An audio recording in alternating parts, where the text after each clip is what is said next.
What if I told you rest was the most creative thing you could do for yourself? Scheduling time to slow down is the best way to tap into those creative sparks. In this video, I'm going to talk about 3 research-based practices that I have used to help me go from being super overstimulated and getting too much content and scattered in all my ideas and finally being like, okay, I need to just stop. If everything in your life feels urgent, this video is what you need. I noticed for myself that when everything starts to have that bit of urgency, my creativity almost dies with it. It just started tanking. I just wasn't doing as much in the sense of painting. I was just freaking out about what's my next entrepreneurial step so I can scale and monetize. And I know lots of people are doing this very well, but we're all different humans and we're all on a different journey. It wasn't until I started scheduling nothing time. Now, this is a crazy concept for those people who have their entire calendar jam-packed full of appointments and calls. But when I started scheduling intentional nothing time, things started to shift. The less stimulated you are, the more ideas you get. We think that urgency equals progress.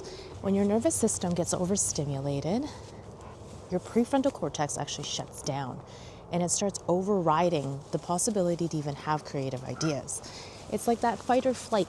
Your nervous system just won't feel safe enough to give you a tender idea. So in this video, I'm going to give you 3 impactful ways to stop that urgency and stop spiraling and coming back home to your creative spark, to those inspired ideas. So when everything feels urgent, your brain goes into survival mode. Here's a perfect example. I log in online, there's a ton of notifications, and my nervous system flies into fight or flight, saying that there's an urgency, that I need to reply to all of these messages. And there is a possibility here that that urgency was completely fictitious. We just made it up because we feel obligated to answer people's questions right away. And as soon as that happens, it starts shutting down the creative part in our brain, and we're no longer coming up with new ideas. We're trying to problem solve and essentially put out the fire that our brain has made, that we have urgency. I have 50 notifications. What am I going to do? I better answer them right now, instead of being intentional about that time. This is one of the main reasons why you can't come up with a good idea when you're stressed out. Number 2, your brain only resets when you step away. So here's a prime example for me, is when I am creating, or I'm trying to create, or I'm doing something super busy and I'm stumped, I need to walk away. I need to go for a walk, I need to go outside, have a shower, eat some food, and not think about the thing. And this is like when you're making a painting, what's the best thing you can do for yourself? Walk away from the painting, see if there's any weird shadows or shapes that pop out that you haven't been able to notice before because you've been staring at it for a super long time.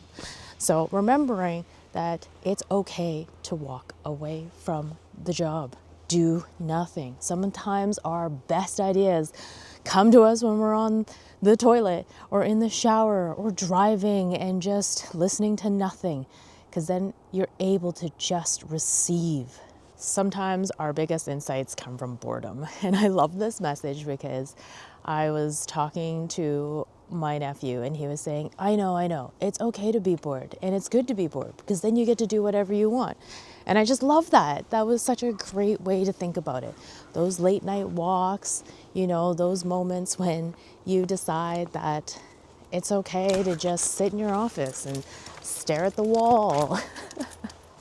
And I think that's so valuable. I'm sorry if you could hear my dog. She's playing with the...